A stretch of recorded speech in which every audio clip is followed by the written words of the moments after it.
ब्रजवासी वल्लभ सदा मेरे जीवन प्राण, और इन्हें तनिक न विसारे हों वो नंद बाबा की आन। तो जहाँ तक तुमने कहा चुनौती, ये कि हम पे यमुना जी की कृपा है, भोले बाबा की कृपा है, हमारे लिए चुनौती कुछ होती नहीं।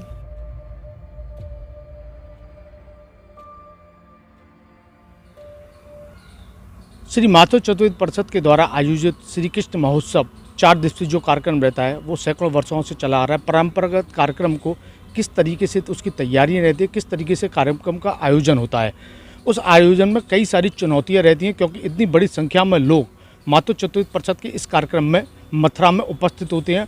चतुर्वेदियों का ये मनाया जाने वाला कार्यक्रम पूरी दुनिया में एक अनूठा कार्यक्रम माना जाता है। इस कार्यक्रम की उन चुनौतियों, कितनी बड़ी चुनौतियां रहती हैं, उन सबके लिए एक ऐसी शख्सियत यहाँ मौजूद है हमारे साथ, जिनके सामने वो सारी चुनौतियाँ बहुत बौनी साबित हो जाती हैं। उस शख्सियत से आज हम बात करेंगे श्री माधव चतुर्वेद परिषद के मुख्य संरक्षक श्री महेश पाठक जी से, और जानेंगे कि किस तरीके का कार्यक्रम होने जा रहा है और क्या तैयारियाँ उसकी हैं। पाठक जी, सबसे पहले का कार्यक्रम ये होने जा रहा है, उस पर आप थोड़ा सा प्रकाश डालें।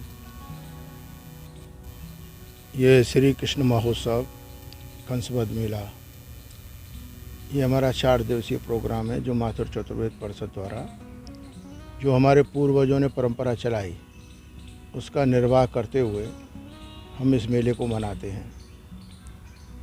ये एक मेला इस तरीके से भी देखा जाता है कि मथुरा में राजा कंस का अत्याचार था, तो भगवान योगीराज श्री कृष्ण और बलराम ने इसको एक बुराई पर अच्छाई की जीत के रूप में भी हम देखते हैं, और इसको मथुरा को उसके अत्याचार से मुक्त कराया। क्योंकि हम लोग कृष्ण परंपरा से मथुरा के वासी हैं, तो हमारा ये कर्तव्य बनता है कि हम इस मेले को धूमधाम से मनाएं, जैसे रामलीला मनाई जाती है। भगवान श्री कृष्ण ने भी कहा है कि ब्रज तज अंत न जाई हों, यह है मेरे टेक, और भूतल भार उतारे हों धरियों रूप अनेक। ब्रजवासी वल्लभ सदा मेरे जीवन प्राण, और इन्हें तनिक न विसारे हों वो नंद बाबा की आन।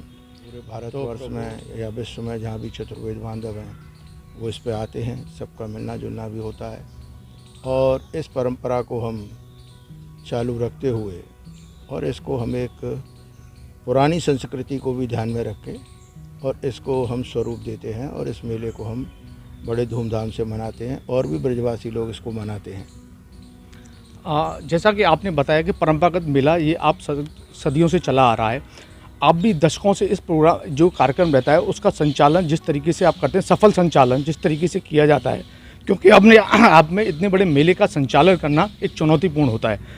तो आप क्या देखते हैं कि इस कार्यक्रम में अब जो वो परंपरागत कार्यक्रम है और नई आधुनिक जो पीढ़ी है उसके बीच जो अनुकूल परिस्थितियां हैं उनको देखकर आपको कैसा महसूस होता है उस समय से और इस समय में?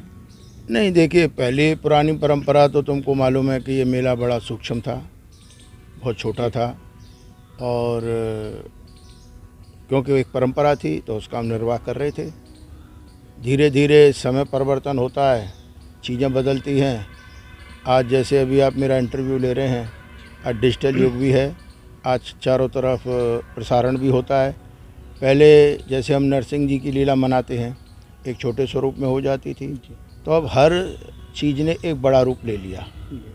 चाहे हम दीपदान करते हों, चाहे हम होली का मेला मनाते हों, जैसे हम रामलीला भी करते हैं, जैसे हम यमुना छठ भी मनाते हैं, तो जब आदमी पर संसाधन भी बढ़ते हैं, उस पर सुविधा भी बढ़ती है, तो वो चाहता है मेरी परंपराओं का मैं पुरातन चीज़ को मेंटेन करते हुए उसको एक बृहद रूप भी दूँ, क्योंकि जो दिखता है वो बिकता है।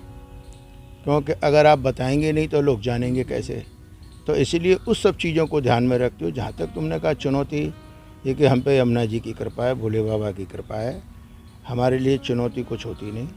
मुझे भी इसको करते करते आज 40 साल हो गए लगातार। काफ़ी बाधाएं आई, कोरोना भी आया, तो भी हमने कृष्ण महोत्सव मनाया।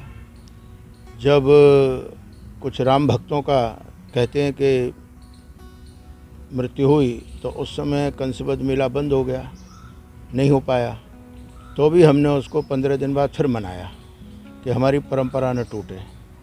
तो कराने वाले तो ठाकुर जी हैं, इंसान में क्या ताकत है। तो यमुना जी भोलेनाथ की हमारे ऊपर श्री कृष्ण की कृपा है, तो समस्या तो हमारे लिए कुछ नहीं होती। सब आप बांधवों का स्नेह है। परिषद बड़ी सक्षम है, युवा समिति है, समाज के सब लोग हैं, उनके ही सहयोग से ये मेला ये रूप लेता है। और जब तक वही लोग इसमें ना आए तो शोभा भी कैसे बनेगी। तो आप ये कह सकते हैं कि आप कह दें मैं कर रहा हूँ, पर मेरा भी इसमें एक छोटा सा कंट्रीब्यूशन है, परंतु ये बृहद मेला तो सबके मिलकर के उसी से स्वरूप बनता है, क्योंकि सबकी जब तक लाठी नहीं लगे तो गिरिराज उठे कैसे। तो मैं समझता हूँ ये सभी का सहयोग है। और इस पावन पर्व पर मैं सभी अपने बांधवों को, ब्रजवासियों को, सभी भारतवासियों को बहुत बहुत शुभकामना देता हूँ। जो हमारा 4 दिवसीय मेला है, आप उसमें पधारें।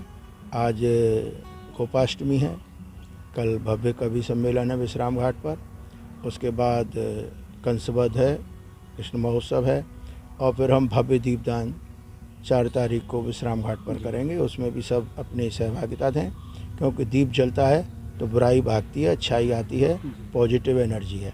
तो उसी के साथ में सबको मेरी बहुत बहुत शुभकामना। सबको मंगलमय हो। प्रभु ने कोरोना को भगा दिया, देश तरक्की करे और आगे बढ़े, यही मेरी शुभकामनाएं। धन्यवाद। ये थे हमारे साथ मातो चतुर्थ परिषद के मुख्य संरक्षक श्री महेश पाठक जी। हालांकि उन्होंने कहा कि चुनौतियों के बारे में मैंने सवाल पूछा था, तो उन्होंने कहा ये ऐसी शख्सियत है कि चुनौती मैंने पहले ही कहा था कि अपने आप बौनी साबित हो जाती हैं। और इनके इतने लंबे कार्यकाल में इतने बड़े आयोजन का, जो कि पूरे विश्व में अनूठा माना जाता है, सफलता एक कह सकते हैं कि पाठक जी का नाम जुड़ जाने के साथ ही इस कार्यक्रम की सफलता है। हालांकि इनका बड़प्पन है कि ये कहना कि सभी समाज के और लोगों का भी हालांकि वो होता है, लेकिन इनका खड़े रहना ही अपने आप में एक कह सकते हैं कि बहुत बड़ी चीज़ है इस आयोजन के लिए। नमस्कार।